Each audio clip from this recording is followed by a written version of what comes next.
Assalamualaikum warahmatullahi wabarakatuh. Alhamdulillah, bertemu lagi kita pada kali ini untuk mengikuti pelajaran Tasawuf Islam tingkatan 5. InsyaAllah, tajuk kita pada hari ini adalah konsep asas sistem pentadbiran Islam. Jom bersama saya, Ustaz Jeff Muhammad, sama-sama kita belajar.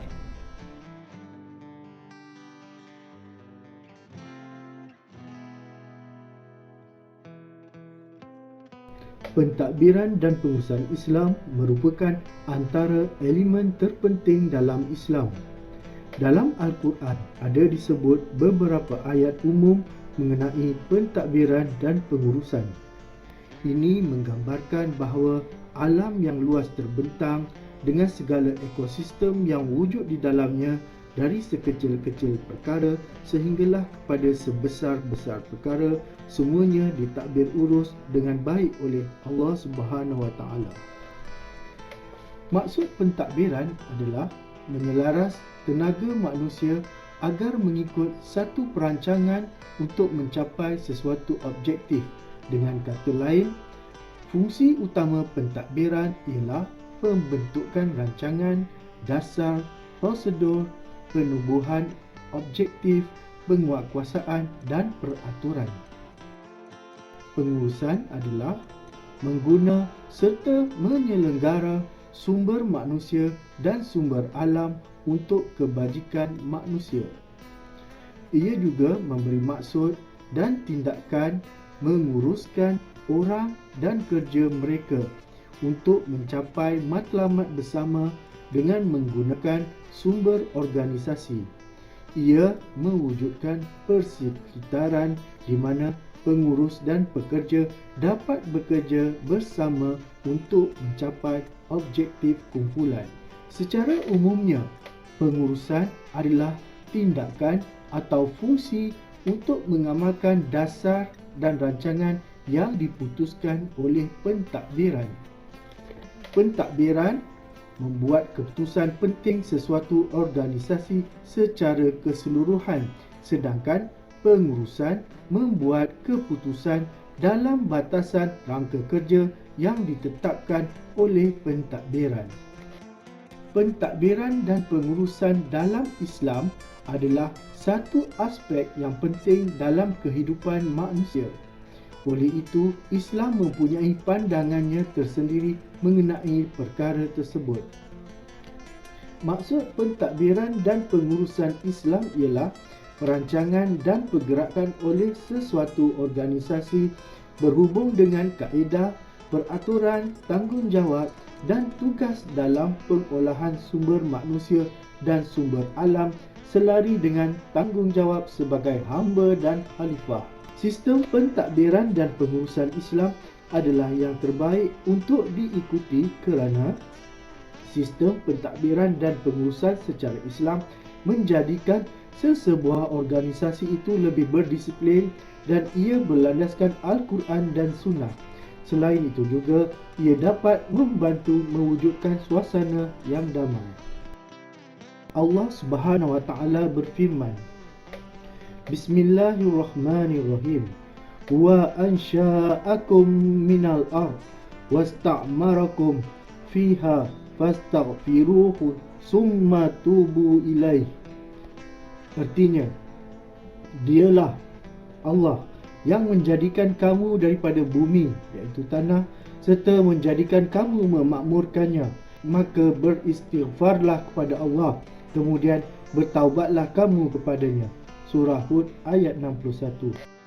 Islam diutus Allah Subhanahu Wa Taala untuk menyusun kehidupan manusia di peringkat individu dan masyarakat, semoga mencapai kemakmuran dan kecemerlangan hidup di dunia dan seterusnya di akhirat. Penumpuan kepada usaha mendidik individu dan menyusun masyarakat di peringkat awal adalah bertujuan untuk melahirkan individu yang berguna dan mengatur sistem hidup masyarakat semoga dapat berfungsi dengan baik dan sekaligus mengurangkan segala bentuk permasalahan. Apakah pentadbiran dan pengurusan zaman Rasulullah sallallahu alaihi wasallam? Rasulullah merupakan ketua negara Islam yang pertama. Pemerintahan Rasulullah sallallahu alaihi wasallam juga tertakluk kepada apa yang diperintahkan oleh Allah Subhanahu wa taala di dalam Al-Quran. Justru itu, Rasulullah sallallahu alaihi wasallam meletakkan asas pentadbiran dan pengurusan negara berdasarkan 4 aspek utama, iaitu: pertama, Islam dijadikan dasar pentadbiran dan pengurusan negara. Rasulullah sallallahu alaihi wasallam berusaha untuk mendaulatkan semua hukum hakam dan peraturan yang ditetapkan oleh Allah. Yang kedua, syura dijadikan salah satu kaedah yang digunakan dalam menguruskan pentadbiran. Walaupun baginda seorang rasul dan makhluk yang paling mulia, namun Rasulullah sallallahu alaihi wasallam tetap meminta pandangan sahabat-sahabat dalam menjalankan pentadbiran, khususnya dalam perkara yang tiada wahyu diturunkan. Ini menjadikan sistem pentadbiran Rasulullah sallallahu alaihi wasallam telus dan terbuka. Yang ketiga, Piagam Madinah dijadikan sebagai perlembagaan pentadbiran dan pengurusan zaman Rasulullah sallallahu alaihi wasallam. Piagam ini menggariskan hak-hak tanggungjawab dan peraturan berdasarkan prinsip-prinsip Islam. Piagam ini telah membolehkan Nabi Muhammad sallallahu alaihi wasallam membina negara Islam yang aman dan damai. Yang keempat, akidah Islamiah dijadikan pegangan dalam urusan pentadbiran menggantikan semangat asabiah, iaitu perasaan taksub perkauman. Akidah memainkan peranan besar dalam membentuk insan yang sempurna, masyarakat yang harmoni dan mampu mencorak aktiviti manusia dan cara berfikir manusia. Sekarang kita lihat pentadbiran dan pengurusan zaman Khulafa' Ar-Rashidin. Khulafa' Ar-Rashidin bermaksud para pengganti Rasulullah yang berada di atas jalan kebenaran, dengan kedudukan mereka yang hampir sama dengan Rasulullah sallallahu alaihi wasallam dan sentiasa mendampingi baginda semasa-masa hidup. Para Khulafa' Ar-Rashidin dapat memahami konsep dan falsafah pemerintahan.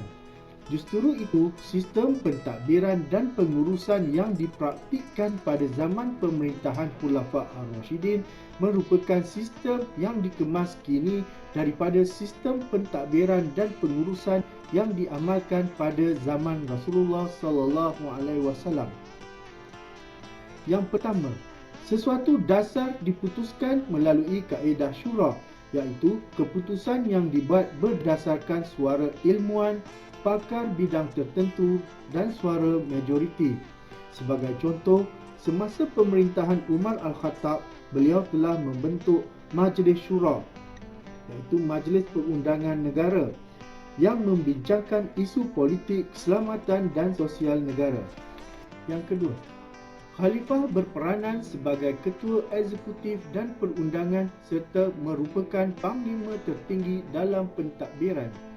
Sebagai contoh, Khalifah Uthman bin Affan telah mewujudkan dan menguatkan Angkatan Tentera Laut. Begitu juga dengan Khalifah Abu Bakar As-Siddiq yang menghantar tentera Islam untuk memerangi orang murtad, orang yang enggan membayar zakat dan memerangi nabi-nabi palsu. Yang ketiga, pentadbiran di setiap wilayah diketuai oleh gubernur yang dibantu oleh setiausaha dan pegawai tertentu di jabatan seperti setiausaha tentera, pegawai polis, sahib al-syurtah, pegawai cukar, sahib al-kharaj, pegawai perbendaharaan negara, Baitul Mal dan seorang kadi. Ini telah dilakukan oleh Khalifah Umar Al-Khattab semasa pemerintahannya bagi memudahkan pentadbirannya. Yang keempat, pentadbiran dan pengurusan zaman Khulafa' Ar-Rashidin adalah: institusi Baitul Mal didirikan pada peringkat pusat dan di setiap wilayah bagi mengendalikan urusan kewangan, termasuklah urusan pentadbiran dan perbelanjaan negara.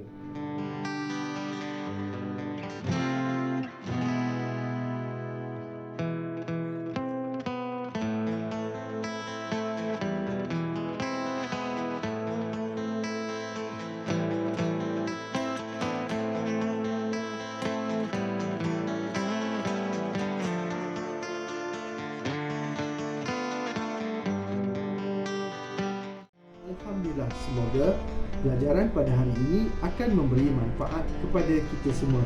InsyaAllah kita jumpa lagi. Assalamualaikum warahmatullahi wabarakatuh.